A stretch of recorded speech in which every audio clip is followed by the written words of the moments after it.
Hey guys, and welcome back to another YouTube video. In this video, we're going through my AFL SuperCoach round 17 results, as well as going through and doing my round 18 team, which, as you'll see, this video is probably going to become shorter and shorter and shorter just because of that. But anyway, before we jump into this video, remember to like and subscribe, turn the notification bell on so you know when I upload, and let's get into this video. So, as you have seen over the past sort of 6-7 weeks, my side's just been dropping ranks very, very quickly. But we actually had a green arrow this week, 2388, even with the Gorn captain, which sucked. 17,366, and then total score we're about 1,200 off the pace, and a season rank of 1,900. I'd be happy if we go sort of and stick around this 1,900 rank. There's been a lot that I've learned of. There's a couple guys that I'm already looking at being like, I hate that I have to hold these guys for the rest of the year. And projected score is that, but that's because we've got some guys on the bench, etc., and everything. That shouldn't be there, and the team value of 13,843. So yeah, hopefully we can gain some back on the ground a little bit this week. But anyway, let's jump into the recap of last week. So, and you'll see here that Gorn was actually almost the best captain on the Sunday. It's set for Neil. Except for Neil and Heaney, I think, bettered him. But anyway, 2388 was actually an alright score. It looked like it was going to be absolutely more until, just a couple guys underperforming. But anyway, Harry Sheasel, 141, absolutely ridiculous. He keeps on doing what he does. 141 from him, huge. Nick Dacos, 92. I mean, who did he play in the end? I forgot who he actually played, but he's got Geelong this week, so we'll see how he goes. And you can see that Geelong here, we should be VCing him. But yeah, Essendon, 92 was all right. Did they have a slight tag on him, and then he sort of got going a little bit? I can't remember now. Luke Ryan, 99 against whoever they were playing in the end. He definitely got a little bit of late 99 against Richmond. He's just super. I mean, 79 is his absolute worst score, then an 89, and then 93, 99. So, I mean, we missed out on a lot of good stuff from him, but he's been super consistent this year, and hopefully he can get some good scores in the last couple rounds of the year. Dan Houston, another guy that I'm just sort of annoyed that I grabbed him, and he sort of decided to forget how to play football. I grabbed him for like 102, and then he's gone 59, 76. So yeah, that's sort of how that's finished, I guess. And yeah, he's just not getting enough of the football at the moment. If we look at his fantasy stats, and you'll see exactly what I mean. 17, 14, 21 touches, whereas he had a 35, 22, 20. So he just wasn't getting enough of the football. And then his tackling has fallen off, as well as his marking to a certain extent as well. So yeah, he's just not doing enough to warrant a place in the side, but we only have one trade, so we can't do that. Wanganu Malira, another guy that's sort of there or thereabouts. He's just scoring enough, but he's not really scoring enough to... he's scoring enough to stay in the side, but not enough to necessarily damage those who don't have him. So, yeah, kind of annoying, but it is what it is, I guess. And hopefully we can just... Yeah, he's just not really owned by anyone to a certain degree. 14% ownership as a premium isn't that high. So, yeah, kind of sucks. Nick Martin, 99. Just doing what he does best. And a 99 is a decent score, but he hasn't been too damaging in the last recent weeks. 112, 75, 99. They need a big score from him. But he's got Melbourne, which should be interesting given that Melbourne are absolutely depleted. Schoenmaker and Evans on the bench here, yeah, definitely some mistakes that I've made was getting in Evans, even though he's making cash now. Just getting him in meant that I had to use the Caulfield trade, which meant that I used an extra trade. So that basically stuffed that up. Getting in Rowell in the first place, just a guy who doesn't really get much of the ball, was also a stuff up. Getting in Houston and Wanganu Malira, who don't get too much of the ball, was also a stuff up. And who else? Probably no one else really here. Probably Hollands to a certain degree, but I don't really... He was supposed to be a 23rd premium, but now is probably a 21st or 22nd premium in the end. And then just catching the unfortunate Jordan Dawson slump there was probably it as well. But anyway, those are sort of my regrets so far this year. Bond has been absolutely huge, averaging 126. I mean, he's basically averaging what he was last year. which is kind of crazy. Neil, 121 average for the year, 179. I wish I'd VC'd him or seed him, because if I'd done that, I would have ended up with a 2450 and probably would have gone a massive rank rise, but that kind of sucks. Butters, Walsh, Green, Dawson, Simpkin, and Humphreys there as well. Humphreys came up goods in the last quarter, basically just getting a lot of +6s to get his way up to a 77 in fantasy and a 66 in Supercoach. So he almost made the ground up to Raoul. I decided to take that on, and it looked like a dumb decision early on, but I took it on and it almost paid off. So there was another 13 points. So I probably burnt myself another 10, 23. So I burnt myself 23, 30, and then 79. So I burnt myself 109 points. So I could have, if my thing was absolutely optimized, I would have got and ended up with a 20, what did I say?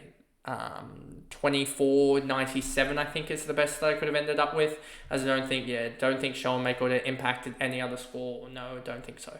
I don't think there was any other score below a 60.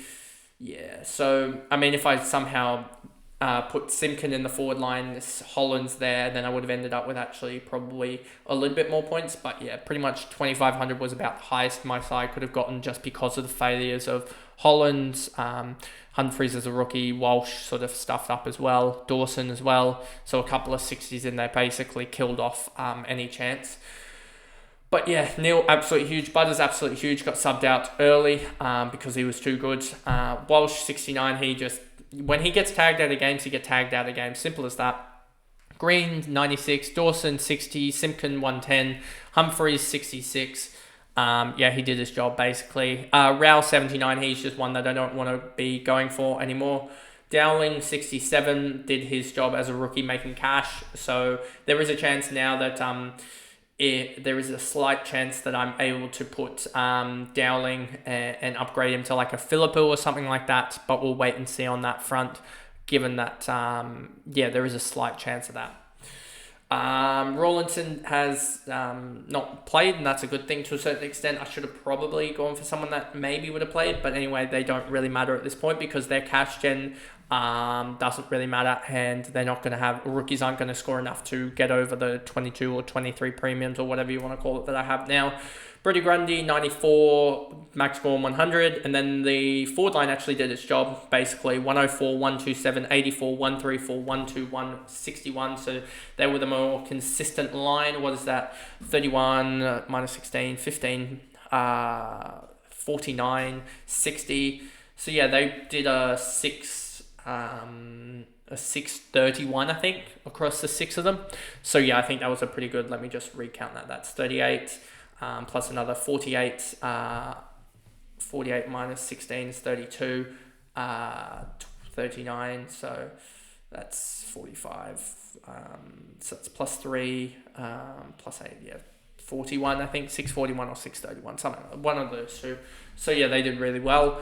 And then Fisher DMP'd because he was injured and then can't get back into the side. So we're going to have to work around there because of Heaney's suspension to get Fisher into the back line. But the way that we do it, and I'm not going to be wasting a trade, simply put, the way we do it is we get rid of Evans here, then we swap Fisher into the back line. We're also going to do this that way. And then we put Simpkin in here. Raoul can go there. And then... we can do that. Wait a second. Let me figure this out. Because we want Logan Evans to be there. So if I put this... yes, I know how to do this now. If I do this and then I just get break even and I get mana here, then I can do that. Then I can do Fisher here. Then I can do mana out. I can put Nick Martin here, and then I can go back and grab up the Logan Evans that I previously had, and then voila, you have a you have the 23 that you have the 30 guys that I still have and no trades. Then we need Isaac Heaney can go there, Billy Dowling can go there, and then that is effectively the lineup there, I think. And then that is the lineup there. Rao can go in there, I guess, over Humphreys, and Humphreys can be the emergency. No emergency on this line, got to play Dowling, I guess, as I have no one else to play in there, so Dowling has to play, and then Fisher doesn't play before either of Schoenmaker or Evans, so I guess I'll put that there, I guess, as one of those two was got to play, and that'll be that. So, and I think Logan Evans has a better chance of scoring against Gold Coast than Schoenmaker does against Adelaide. So I think that'll be the side there. I wish that this Sydney Swans North game was over here so that I could have got the Fisher there. But anyway, and then my captains for this week, I'm going to go with Dacos and also Caldwell, just because that follows along with my fantasy captains. And then also, when does Gawn play? Gawn plays against Essendon, so I can actually do that, and then I can just captain Gawn there. If Caldwell isn't needed, but if Caldwell is needed, then he will captain, and I have a loophole option absolutely secured there with Jackson in there, and I'm just waiting it out because I really don't want to spend the last trade on Gawn. I really want to be able to upgrade it and wait for someone who's out for the year, or potentially upgrade like a Raul or something like that. I don't want to spend it yet because we still have 6 weeks of the year after this, and there's so much turmoil that can go on. And I effectively do have, if you put it here, Fisher, if he comes back into the side for Evans here. And I can basically use Fisher to anyone. So Fisher plus 119k can go to pretty much anyone in the, except for like Dunkley. But the plan could be also to get like a Goulden or something like that as well, who's at 609k, but a massive break even. So I could get Goulden next week potentially. Shift Martin back, so Goulden. And then I would have the likes of effectively a 23rd Primo out of probably an Elijah Holland or a Jai Simpkins still, which would be the goal. That, and then I'd have guys along the line here.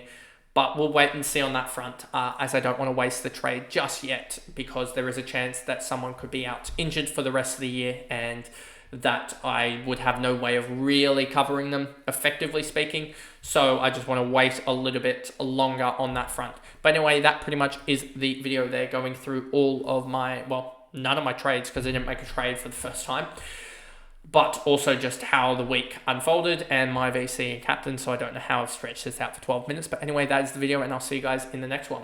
Bye, guys.